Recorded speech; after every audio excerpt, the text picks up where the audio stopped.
Hi, so my name is Sychelle Yanda, but I just go by Sky because who has time to say all of that? I am a filmmaker, so I'm very passionate more with directing, writing, creating, producing. Like, that's my passion. Like, I love it. I'm very passionate about the media industry. I also host a radio show called After Dark, so I'm a radio host as well. And I used to model as well, but don't anymore.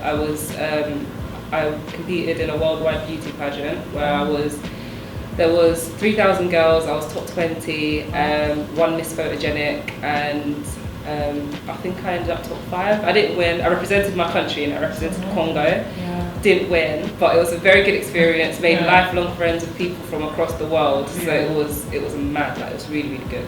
The whole journey, it all started. I used to be into like more singing and being on camera. To be honest with you, I was a massive attention seeker. I kind of still am, actually, I can't lie. But I was more of an attention seeker when I was younger. Like, it was crazy. I used to be all about being in front of the camera, doing drama, doing music. I wanted to be a singer.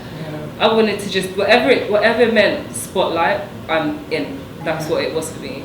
But then what happened was, I think it was when my dad passed away, I needed a way of expressing myself, and I didn't really feel like I did. So, because I was always that girl that was known, especially in school, the loud girl, the class clown, you know, I had to put up this front for people all the time. So even when my dad died, I was still like, you know, just brushing it a little bit. So then I remember writing my feelings down in English, and then my English teacher took me back and was like, your poem is really powerful. Like, I want to submit it for a poetry thing I was just like, nah, miss, like, nah, chill with that. No. She's like, no, it's really good. Let me submit it. I'll let you know how it goes. It's for the winner gets their poem published. I was just like, all right, do whatever you want. I need to go. So I kind of went, and then a week later, she called me back and was like, your poem's been published. She gave me a copy of the book, and this was like in year 9, and I was kind of like, what? And then from then I was like, I downloaded an app called Wattpad. So then I started to have all these stories in my head, and I was kind of like, I can't be that good. So I made an anonymous account, started writing stories in there. My book's getting stuff like 3,000 views, and then it went up to 15,000. Then someone messaged me from America and was like, your work is really good. You people should be paying to see this. And I was thinking, how am I going? So I took down the Wattpad, and I was thinking, how am I going to get published? How do I do this? Then I contacted my local MP, because I didn't know anything about any of that, and explained to him, you know, my journey, like, so far, like, I really want to get out there in writing, kind of thing. And he was like, have you heard of Amazon self-publishing? I was like, self-publishing? How much is that going to cost? He was like, it doesn't really cost much, blah, blah, blah. Followed the steps, I did it, I published it, thinking, where's my 3,000 views? What's going on? And I was like, okay, cool. I published a book, no one really cares. 16, you know, it doesn't matter. I need to do something. I thought a visual adaptation would be sick, so I thought I want to do a film. So I took the book, turned it into a script, told my friends that I want to make a film about my book, blah, blah, blah, because no one reads like that anymore.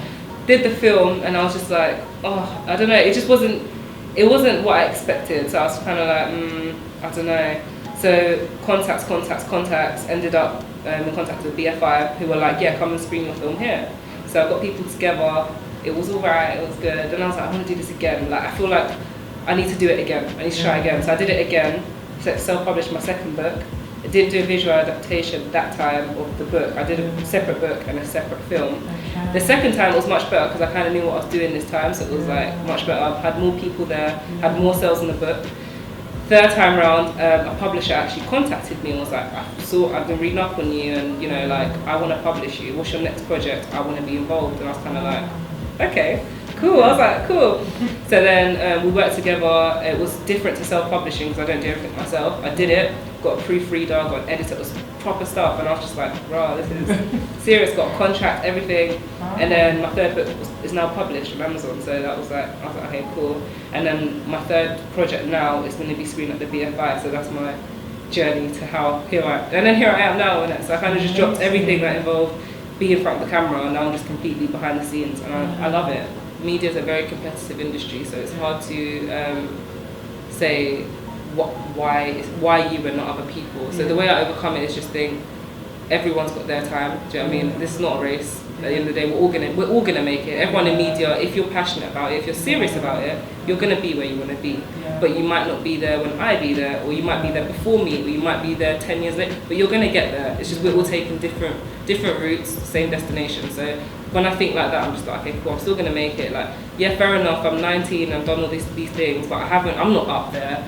Like, I'm not rich. I'm not famous. Nobody knows about me still. So it's like I can't let that put me off, because at the end of the day, people will know, and when they know, they're gonna be like, oh, wow, like wow, my time will come. Do you know what I mean? My time will come, and when it comes, it'll be great. But I just need to stop thinking that every time I bring something out, it's gonna be the one. My time will come. Do you know what I mean? I just need to be patient, and I sort of be humble as well, because it's a gift as well. A gift, God gives gifts, God can take it. So I need to be humble with it and protect my gift as well. Being a writer, it feels like every person I speak to, everything I touch, is like, this could be a story, and that I can create from anything. And it sounds so crazy. It probably sounds a bit too exaggerated, but I actually feel like I can create from anything. And that's how I just get. It's just things that touch me the most. Like, for example, my first film was about a thug that meets like a rich girl. It's quite cliche, but basically it was based on a story about two people that were actually in love, but they weren't allowed to be together. So I just exaggerated that story. Money, for example, I feel like you're at a point of success when you're not struggling. I can't like explain it, but you're not at a point where you don't have to stress about things because you're too successful to, kind of thing. You like, just used the word. I just put it back in a circle, but to get that out there. So I'm trying to get to start off, because obviously I'm not trying to pay people yet. I'm saving up for like 4 cameras, so people that join my company will get a free camera to start off with, like because that's until we start to get clients in and stuff like that, and then they'll start being paid. But my 5-year plan is just to get out there, collaborate is like the key in media. The key thing I feel like is collaboration. You can't do everything by yourself, especially in a film. You can't do everything by yourself. So collaborating and just getting out there really is the main thing. That's all I'm gonna say. So, in terms of what, finance or in general? In general. Yeah. Oh my god, my family are my backbones. Like, they literally, without them, I don't think I'd even bother, to be honest. Because the support they give me is mad, and it's real. Like, it's real support. So they've been more supportive than I could imagine, because I didn't know how my mum would take the fact that I'm doing a journalism degree and trying to do film. And she was just like, do you know what, you're passionate about it, so do it. Do you know what I mean? I'm still getting my degree though, because I'm already here. We've got 1 more year left. But film is where my heart and my passion is, because journalism is good because it's helping me meet people, it's helping me speak, it's building my confidence. And it's showing me how to write, like in terms of my scripts. I'm learning new words, I'm learning all this. But in terms of career-wise, obviously I'd rather be in film, but you know, just got to make it happen. Like I said, if I know what I want to do myself, so I'm not gonna stop till I get to where I want to be. Yeah, that's my best baby. Yeah. I love it too much. Thank you. For my life. Yeah. God bless to everything he's doing. Thank you. Going up. One day I'm gonna be a single. Happy. Yeah. For that, yeah. Thank you. Thank you. You. Yeah, I love you too. This is my uncle William. Uncle William, John James William Tondo. Okay, Uncle John James William Tondo. Okay. Thank you guys so much for following me around today and gaining a little bit of an insight about me and what I do. I look forward to hearing from you guys. If you want to get in touch with me with a bit more about my books and my films, just follow YCT_productions. That's the same @ on Instagram, Twitter. So just get in touch really, and I look forward to networking with you guys. Bye!